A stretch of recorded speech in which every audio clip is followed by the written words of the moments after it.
ჟურნალისტიკა არ არის უბრალოდ პროფესია. ეს არის არჩევანი. თქვა სიმართლე მაშინ, როცა დუმილი უფრო უსაფრთხოა. იყო ობიექტური მაშინ, როცა ემოცია ჭარბობს და დარჩი ადამიანად იქ, სადაც სისტემას ადამიანი არ აინტერესებს. დღეს ჩვენი სტუმარია ჟურნალისტი კონსტანტინე ჯაფარიძე, ადამიანი, რომელიც ყოველდღიურად მუშაობს სიტყვით. მაგრამ იშვიათად ეძლევა შანსი თავად გახდეს კითხვა. დღეს კითხვებს ის პასუხობს. გამარჯობათ ბატონო კოტე, მზად ხართ ვისაუბროთ დროის გარეშე? რა თქმა უნდა, მე ყოველთვის მზად ვარ. ყველაფერთვის. ძალიან სასიამოვნო. კარგი, დავიწყოთ. დავიწყოთ. არსებობს თუ არა აბსოლუტური ობიექტობა ჟურნალისტიკაში? ისეთ როგორ არის, ყოველთვის სადაც მუშაობ, მე არ მაქვს საუბარი ყველა ტელევიზიაზე ან რადიოზე ან ბეჭდურ მედიაზე. ყოველთვის არის იცი როგორ, ზეიდან რასაც გიკარნახებენ, ყოველთვის ის უნდა თქვა რა, ასე ვთქვათ. ის უნდა ისაუბრო, მაგრამ თუ შენ შინაგანად ხარ, იცი როგორ ისაუბრო სიმართლე და იყო მიუკერძოებელი.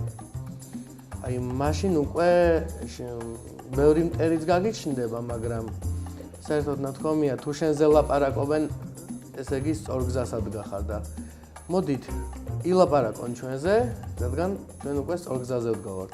და ვიყოთ ესე იგი თქვენის აზრით ჟურნალისტიკაში ობიექტურობა არ არის, უფრო შეკვეთილი არის ყველანაირი ნებისმიერი გადაცემა? არა, შეკვეთილი როგორ ახლა? გადაცემა საერთოდ ჟურნალისტი იმიტომ ხარ, რომ შენ თვითონ უნდა გააკეთო. თქვენის აზრით ეს კითხვები თქვენთან შეკვეთილი არის? ეს კითხვები ჩემთვის იყო, როგორც თქვენ ახსენეთ, მოულოდნელი. იყო ძალიან მოულოდნელი, მე არც კი ვიცოდი რასთან რა კითხვებს დამისვოდით და მადლობა თქვენ ამისთვის. კარგი. მაშინ შემდეგი კითხვა მექნება ერთ-ერთი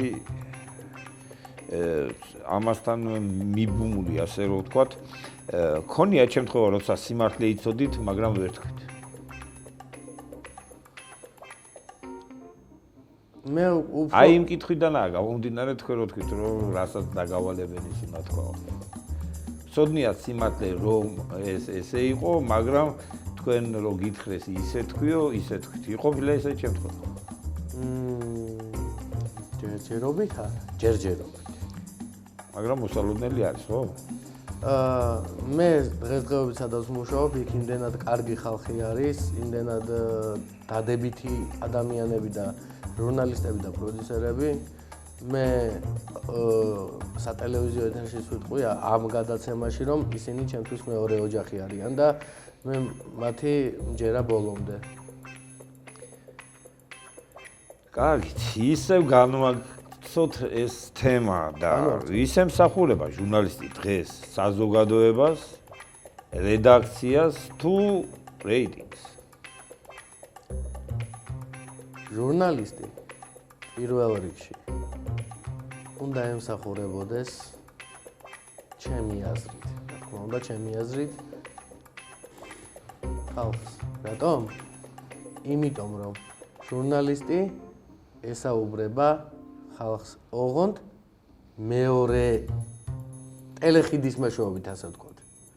ესაუბრება ხალხს და პირველ რიგში მოდი ხალხი გადავწიოთ მეორე პლანზე და პირველ რიგში მაინც დავაყენოთ რედაქცია, იმიტომ რომ თუ რედაქციას ანუ შენს მეორე ოჯახს არ დაემორჩილე, არაფერი არ გამოვა. როგორც ვიცით, თქვენ TV+-ში გააქვთ თქვენი საკუთარი გადაცემა. დიახ, ანალიზის დრო. დიახ და თქვენ კითხვებს ათანხმებთ მთავარ რედაქტორთან. მთავარ რედაქტორთან, რა თქმა უნდა, მე კითხვები შემითანხმებია კი რა თქმა უნდა, მაგრამ სტუმრებისთვის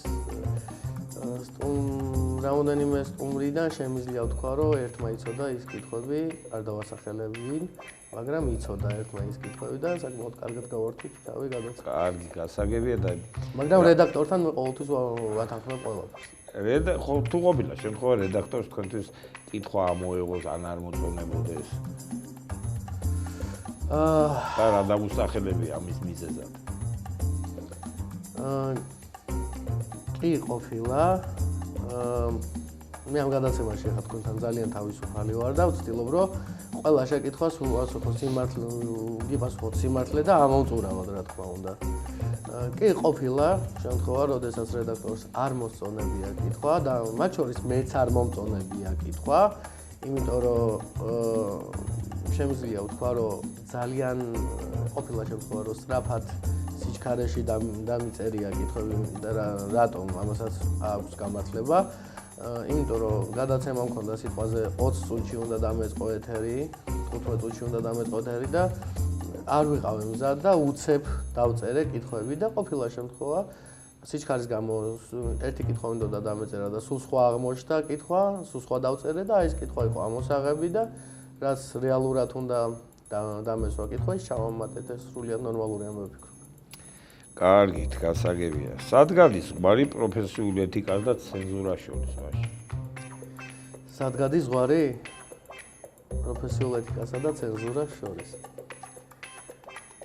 პროფესიული თუ მოდი ასე გეტყვით ბატონო თენგიზ, თუ თქვენ ხართ ჟურნალისტი, ეთიკაც უნდა დაიცვა და ცენზურაც. და ზღვარი სად არის? ზღვარი ზუსტად შენს პროფესიაში. ყოფილა მომენტი, როცა თქვენი სიტყვა ვინმეს ცხოვრებაზე რეალურად აისახა. აი თქვენი გადაცემიდან გამომდინარე, ანალიზის დროდან გამომდინარე, როგორ ატყობთ თქვენი გადაცემების შემდეგ შეიცვალა სიტუაცია, თუ ისევ იგივე მდგომარეობა, ან ქონიათ გამოხმაურებები? მივხვდი, რასაც მეკითხებით ბატონო თენგიზ. მადლობთ ამ კითხვისთვის. დიახ, მე ჩემი გადაცემიდან ძალიან ბევრს, ასე ვთქვათ, ცოტა შეიძლება ჟარგონი უნდა ვიხმარო, მაგრამ ძალიან ბევრს აეწვა და უფრო მეტად მოდის კომენტარები fake account-ებიდან გაგიკვირდებათ. fake account-ებიდან მოდის კომენტარები ძალიან, ასე ვთქვათ, შეურაცხმყოფელი, მაგრამ ჩემი აზრით, ხო გესმით არა, რამდენი ადამიანისა იმდენი აზრია. რა თქმა უნდა.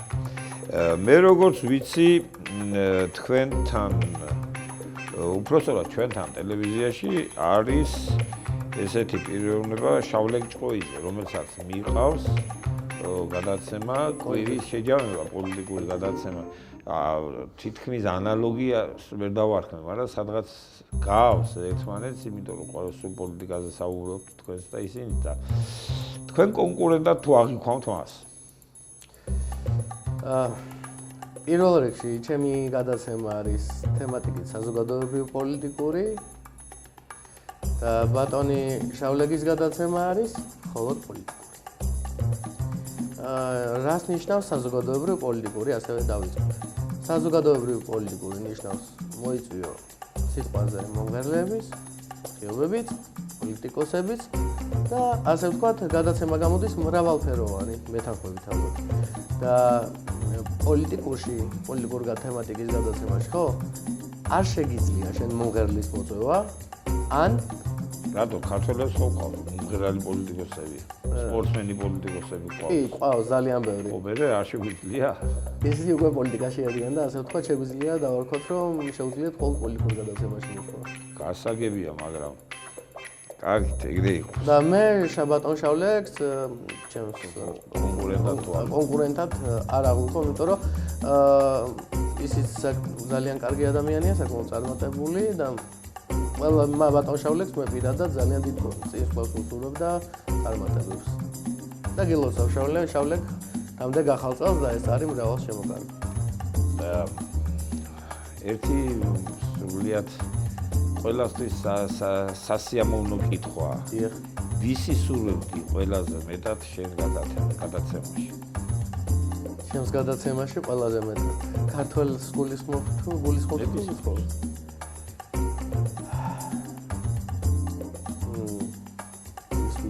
ძალიან ბევრია ახლა ვისაც ვისურვებთ, მაგრამ გამორჩეული ხო უნდა გქონდეთ ეთში. პირველ რიგში ალბათ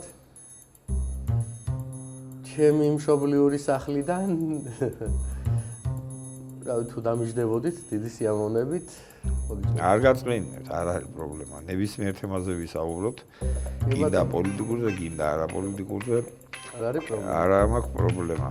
როცა და უცხოელებიდან ბატონო თენგიზ უცხოელებიდან ალბათ არნოლდ შვარცენეგერს ძალიან და სინდი ქოუნს, რომელიც არის წარმატებული ბიზნესვუმენი მსოფლიოს მასშტაბით და ჰოლივუდში არის ერთ-ერთი წარმატებული ფილმის პროდიუსერი. და შეთანხმებები მოლაპარაკებები მიმდინარეობს ამ ადამიანთან და ნახოთ რა იქნება. იგივე კითხვა რო დაგესვა ჩემთვის, იცი ვის ვიტყოდი. აბა, ყველაზე მეტად. დიახ.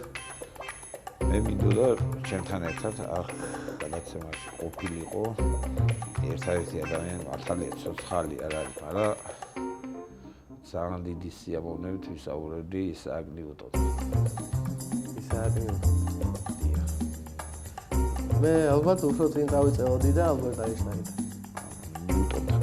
აინშტაინის ბევრი რაღაცები არ მომწონს და არ ვეთანხმები და ნიუტონს და ვარდენის კანონს ვეთანხმები. რას? ვარდენის. რა თქმა უნდა. ფარდობითობის თეორიას? მაგასაც ვეთანხმები. იმიტომ რომ ეს საერთოდ ფიზიკა მათემატიკური სკოლა ინტერნეტში დამთავრებული. და საერთოდ ფიზიკა და მათემატიკა ჩემს სულში ისე ზის, როგორც ანიდაბარი. ძალიან დღემდე მახსოვს, რასაც ვსწავლობდი მე-9 კლასის ფიზიკის ამოცანებიც კი. ფიზიკის საკმაოდ კარგი მახსოვრობა. არა, მახსოვრობა არა, უბრალოდ საქმის მიმართ ვიყავი, მაგდროს და საგნის მიმართ ვიყავი. სიყვარული გამაჩნდა ძალიან დიდი და უბრალოდ გულგრილად არ ვკითხულობდი არაფერს, ვკითხულობდი აზრიანად, შინაარსობრივად შეიძლება გაკვეთილი ვერ მომეყოლა მე იმ დონეზე, რომ ასრულებულიყო მასწავლებელი, მაგრამ მასწავლებელი მაიცოდა მე ის გაკვეთილი იმაზე მეტად კარგად ვიცოდი, როგორაც წიგნში ეწერა. შიგნიდან ვსწავლობდი მე ფიზიკას და არა ზებირადაც. რას უდრის მაგალითად, ძალა უდრის მასსა და აჩქარების ნამრავლის. ხო? ეს უდრის ამას მოყო, შეიძლება 3 სიტყვით ვეთქვა ეს ყველაფერი, მაგრამ კლიანად ვიცოდი შიგნიდან არაფერ ხდებოდა და რანაირად. კარგი, გავაგზავნე. ეს ნიუტონის მეორე კანონია, რო იცოდი. ჟურნალისტ თუ აქვს უფლება იყოს ნეიტრალური უსამართლობის დროს? მე ასე გავცემ პასუხს ბატონო თენგიზ. უსამართლობაზე ყოველთვის უნდა მოიმოხმო. კარგით. და დადგა იმ უცნაური კითხვის ჯერიც. დადგეს. ბოდიში. არა.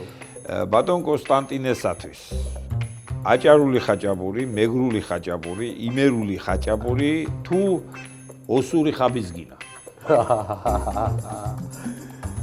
მე იმერელი ვარ, ალბათ უფრო იმერული ხაჭაპური კი ყველა საჭმელი მიყვარს, ყველა საკვები მიყვარს, მაგრამ განსაკუთრებით იმერული ხაჭაპური და აღნიშნავ იმასაც, რომ დედაჩემი ძალიან კაი ხაჭაპური საწყობს და დაგხვდება. დიდი მადლობა. გადავიდეთ შემდეგ კითხვაზე მაშინ. ბატონო. გეშინია თუ არა სიტყვის? სიტყვის? როგორც ჟურნალისტს მე სიტყვის და სიმართლის არ მეშინია, იმიტომ რომ თვით სიტყვა არის ღმერთი, სიმართლეა ღმერთი. მე ვიცოდი რომ ღმერთი სიყვარული იყო სიტყვა და სიტყვა იყო ღმერთი, ნახსენებია. კი, მაგრამ მე თვითონ ღმერთი რო სიყვარულია ვიცი. მეც ვიცი. კარგით. როლ სიტყვაზე რახან იყო მაგით ვთქვი. რა არის ყველაზე დიდი მითი ჟურნალისტებზე არსებობის? ყველაზე დიდი მითი?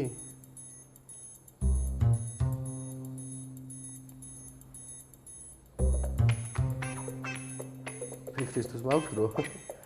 დროის გარეშეა და იფიქრეთ. ვიფიქროთ.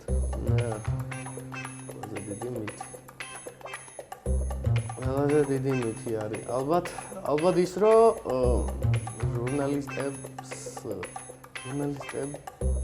აქვს ხელფასი მილიარდობით დოლარი, მილიონობით დოლარი. ჩემი აზრით, რაც მე გამიგია, რა თქმა უნდა.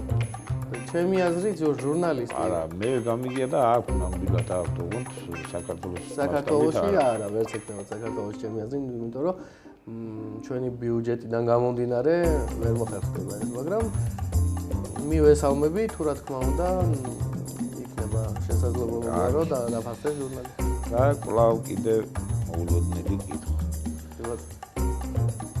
სოფლიოსთვის დღემდე დაუდგენელია და ყველა ამას კითხულობს და პასუხი არ არის გაცემული. დღემდე. და კონსტანტინე ჯაფარიძეს რა პასუხი ექნება ამ კითხვაზე? ქათამი უფრო ადრე გაჩნდა თუ კვერცხი?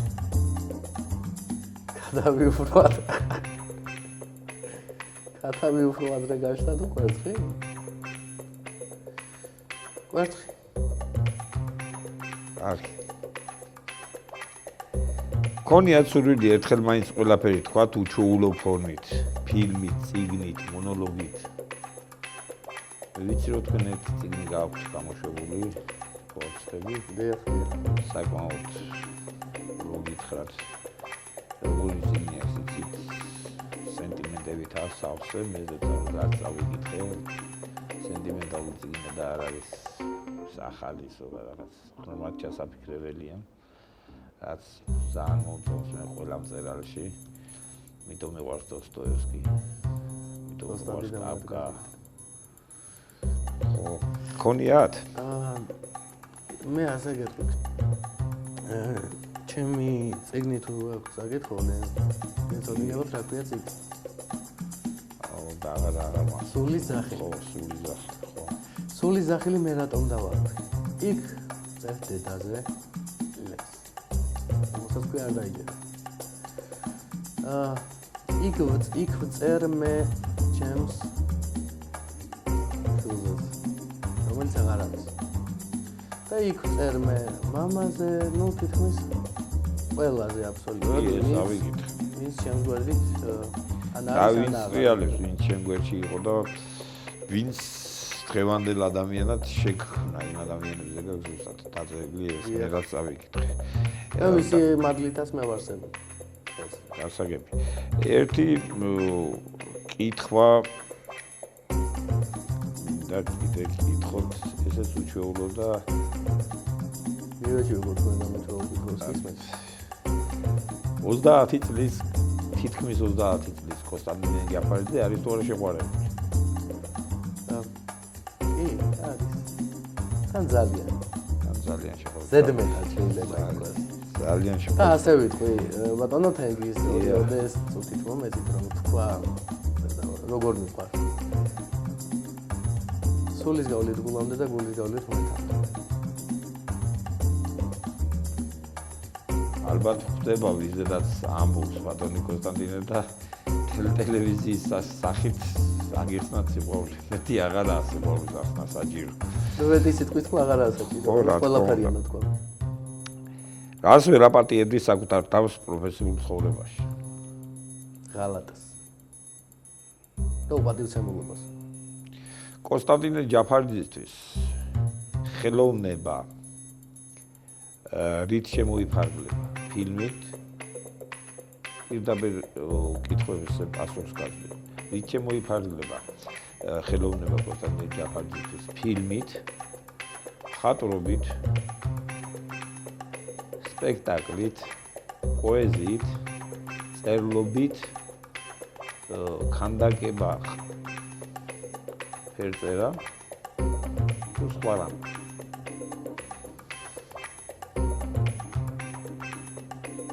პირდაპირ გეტყვით რა. ისევ სიყვარულის ვაქსო ამ სიტყვებში და ისევ სიყვარულის გეუბნებით. ჩემი არსებობა, უფლის არსებობა და ჩემი თქვენთან არსებობა ეს უკვე ჩემთვის ხელოვნებაა. და მადლობა უთანხმოებისთვის. ძალიან კარგი. ალბათ გიხდით როგორც.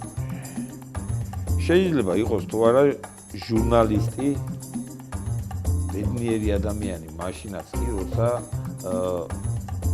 აკეთებს შეკვეთილ სიუჟეტს.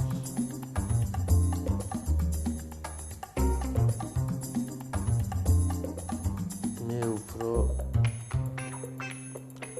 ისი რა ბედნიერებას ვერ დავარქმევდი. მე უფრო დავარქმევდი უფრო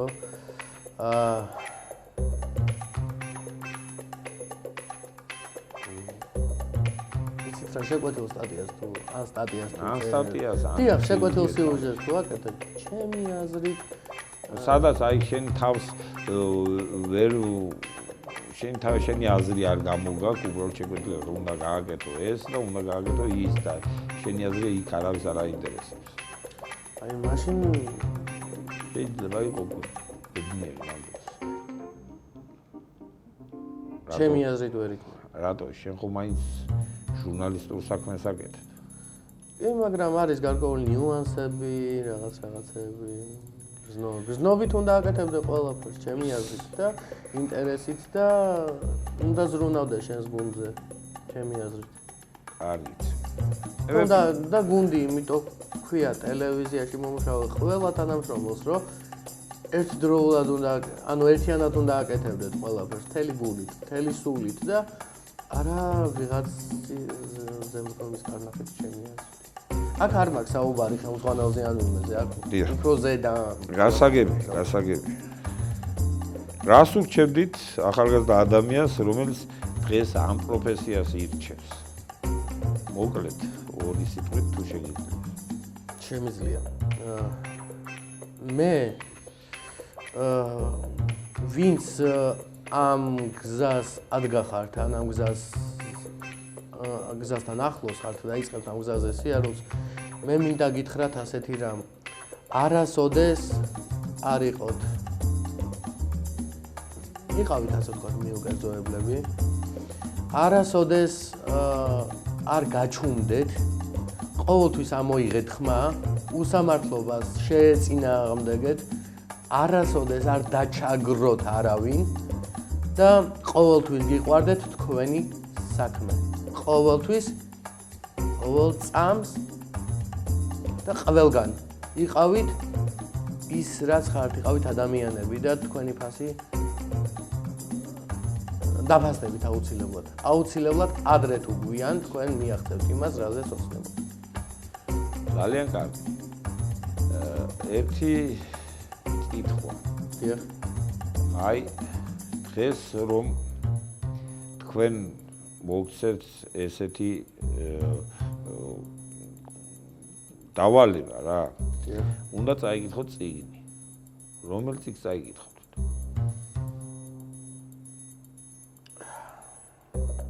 წამიკითხავს. ეხლა რომელი წაიკითხავთ? ეხლა რომ მოგცეთ დავალება. რომელიც არ მაქვს წაკითხული ამაზე. თუ გინდა რომელიც არ გაქვს, რომელიც გაქვს წაკითხული. მე მაგალითად ზოგიერთი წიგნი ერთხელ ვერ გავიგე, მე სამჯერ ვაქვს წაკითხული. ალბათ ისევ მერი შელის ფრანკენშტაინი. ორიგინალი ვერსია. ძალიან. იმიტომ რომ ეს არის ყოველთვის ამბობენ რომ ბრემ სტოკერის დრაკულა არის ასე ვთქვათ საშინელებათა რომანსი. მაგრამ არა. ფრანკენშტაინი და ნოსფერატუ ეს არის ორი ყველაზე ერთმანეთისგან განსხვავებული, მაგრამ ძალიან საინტერესო საშინელებათა რომანსი, საშინელებათა ისტორია, საშინელებათა კლასიკა, ასე ვთქვათ. გასაგები. და ჩემი აზრით მე ეს მერი შელის ფრანკენშტაინის აკითხული მაქვს ინგლისურ ენაზე და იმიტომ რომ ორიგინალი მარტო ინგლისურ ენაზეა ხელმისაწვდომი და ძალიან საინტერესოა, ვისაც არ გაქვს წაკითხული, PDF ვერსია არსებობს Google-ში, მერი შელის ფრანკენშტაინი და ჩაწერეთ და PDF ვერსია და აუცილებლად ამოგიგდებთ და წაიკითხეთ. ნუ 400 გვერდია, არც ცოტა არ არის, მაგრამ ძალიან საინტერესოა და თუ დაიწყებთ კითხვა, ზამჯერად ვერ მოწყდებით. მე სხვათა შორის აკითხული მაქვს, არა მოუწყდი, იმიტომ რომ ძალიან ისე რა მაინტერესებს ეს ჟანრი მე. აი ვისაც ეს ჟანრი აინტერესებს, დამიჯერე ვერ მოწყდა. აი რაღაც არ მომწონს მე რაღაც ფანტასტიკის ვარიანტია თითქმის გამოყენებული. მეორე ამბობს რომ ეს რეალური ისტორია. კი, მაგრამ რაღაც დაუჯერებელი ისტორიას არის. იმიტომ რომ აი დენის შეერთება, დენის ტალზე შეერთება. და ფიზიკას ხო ყველაფერი ხო? კი შეუძლია, ეგრე მასე შავხროლის არსებობს. შავხროლის არსებობა ყველამის და შავი ბერმუდის სამკუთხედის თავზეა შავხროლი, სადაც გემები უჩინარდებოდნენ და 50 მე მაინც ფანტასტიკად მიმაჩნი. და სხვათა შორის მაგაზეც არსებობს, მინდა გითხრათ, წიგნი Bermuda Triangle of Bermuda, ბერმუდის სამკუთხედი და ყველაფერი აი თითქმის აღწერილი, მეცნიერის დაწერილია სხვათა შორის. დიახ, ეგ არსებობს ნამდვილად, რაც ვიცი რეალურად არსებობს, მაგრამ მე მაინც მიმაჩნია ფანტასტიკად. და აქვე შეგვიძლია ბატონო თენგის მოვიყვანოთ ერთი მაგალითიც, მალაიზიის ავიალაინერის გაუჩინარება. და 50 წლის მე რო დაბრუნდა გონია, ხო? არა, ახლად გაუჩინარებული. არა, ერთი რომელიც ერთი იყო, სადღაც დაჯდა 50 წლის გაუჩინარებული, სადაც არავინ არ იყო ცოცხალი, მაგრამ დაჯდა ჩაულებრივად და ყველა გარდაცვლილი იყო შენ. კი, მეც გამიგია ასეთი შემთხვევა და ისიც მალაიზიის ავიალაინერი იყო. აი ზუსტად მაგ ტერიტორიაზე იყო, კუბის მიმდებარე ტერიტორიაზე მიფრინავდა სადღაც. აი სადაც ბერმუდის სამკუთხედი. ფორსტები ამერიკისკენ. არ ვიცი სად ზუსტად. ეს ძალიან დიდი ხნის ისტორია და იმდენად დაფარული თემა და იმდენად საიდუმლო, რომ დღემდე ვერ ხსნიან რა ხდება აქ. ბერმუდის სამკუთხედი. ერთი კითხვა კიდევ. ეს გადაცემა გადის 31-ში. დღევანდელ დღეს და დღეს ხო რა დღე არის? ახალი წელი გება და რას ურჩევდით უпростоრად და მიმართვას გააკეთებდით ქართული ხალხის წინაშე. ქართული ხალხის წინაშე გავაკეთებდი ასეთ მიმართვას. გილოცავთ პირველ რიგში ყველას დამდეგ 2026 წელს, დამდეგ ახალ წელს იყავით ბედნიერები, ჯანმრთელები, წარმატებულები თქვენ საქმეში, გიყვარდეთ ერთმანეთი ხალხო. აქ სიძულვილის დრო ამ სამყაროში ჩვენ არ გვაქვს. არც უფლება გვაქვს ვინ მეგძულდეს.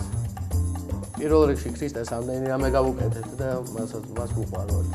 და სიყვარული ყველაფერია ხალხო, აუცილებლად გიყვარდეთ ერთმანეთი და გაგვაჩნდეს პატიების გრძნობა. გასაგებია. და მინდა ვთქვა, რომ ამ გადაცემის დასრულების შემდეგ იწყება საახალწლო ეთერი, სადაც ვართ ყველა და აუცილებლად უყურეთ ამ საახალწლო ეთერს, ძალიან საინტერესო და კარგი შოუ პროგრამა გელოდებათ. და ბოლო კითხვა ჩემგან. დიახ. არაფერს გითხავთ? მე თუ გითხავთ რამეს?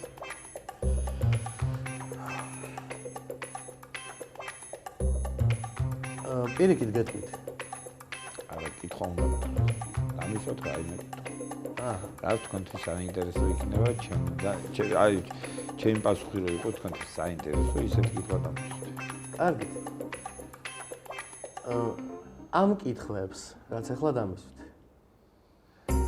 ყველაფერს თქვენით წერთ თუ აღარა საჭირო. ანუ თუ მრავალწლიანი. მოდი ას მაშინ ეგრე ვიტყვი.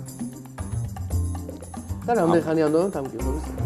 რა არის იცით, სხვათა შორის ასვამნობენ დიდი ხანი. მე სადღაც ზოგიერთი კითხვა ახლა აქ არ მიწერია და დაგისვით.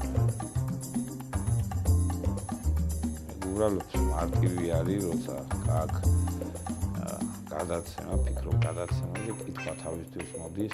მე ამ გადაცემაზე მაგათ თუ მაგ ხვალ ჩასაწერი, ან ზეგ ჩასაწერი ერთი დღით ადრე. სივარ ფიქრობ რა შემიძლია დაუსვა, რაზე დაუსვა კითხვა, დაუსვა კითხვა, მე უბრალოდ ჩამოვწერ ზოგს დასაწყის წერ კითხვისას დასასრულს, არა ზოგ დასასრულს კითხვისას ზოგს. და ეს ერთი და მე მეორე თქვენ რატო შეგებარათ ეჭვი მაშინ რომ ვიღაც მეხმარება ამ კითხვების დაწერაში? იმიტომ რომ არ შემპარვია ჯერ ერთი. აბა რატო ეგეთი კითხვა რატო გაგიშთათ მაშინ? იმიტომ რომ მაინც იმერ რომ ხაჭაპურზე აჰა, ესე იგი თქვენ ჩემ გადაცემაზე კი არა ხაჭაპურზე ფიქრობთ და ხაჭაპური ბატონო არა მაქვს აქ რა ვქნა არ მიწე ერთხელ კითხე ხაჭაპურზე და რა ვქნა მაგრამ იმდენად კარგად ვკითხეთ რომ ჩათვალეთ გამოვაცხვეთ ეს ხაჭაპური და ივირთვი. ასე რომ ბატონო კონსტანტინე ამ კითხვებს ჩემი წერს სხვათა შორის მარტო უწევ და არც რესპონდენტს ვაკითხებ ამ კითხვას გადაცემის დაწყებამდე პირადად მე შემიძლია გითხრათ, რომ ეს კითხვები საერთოდ არ მქონდა და მოულოდნელი ლობის ეფექტი. გითხართ, არ ელოდოთ იმ კითხვებს, რაც ბევრი აქვს დასმული თქვენთვის. დიდი მადლობა, კარგად გრძანდებოდეთ. მე კი იმას დავამატებდი, რომ ქართულ ხალხს უსურვებ გაერთიანებას, ზიზღის გადაგდებას ამ წელიწადში ერთმანეთის მიმართ. თავარია სულ როდესაც გამოდივა ეთერით ვიზახი, რომ შევიყვაროთ ერთმანეთს და სიყვარული გადავურჩეს. შევიყვაროთ ნამდვილად ერთმანეთი. სიყვარული აუცილებლად გადაგვარჩეს. ჟურნალისტი არ არის მოსამართლე, არც პროკურორი, არც პოლიტიკოსი. ის არის ადამიანი, რომელსაც არჩია სიმართლე ხმამაღლა ეთქვა. დღეს კონსტანტინემ გვიპასუხა. ხვალ ისევ ის დასვამს კითხვებს და სწორედ ამაშია მისი ძალა. ვინ იქნება შემდეგი?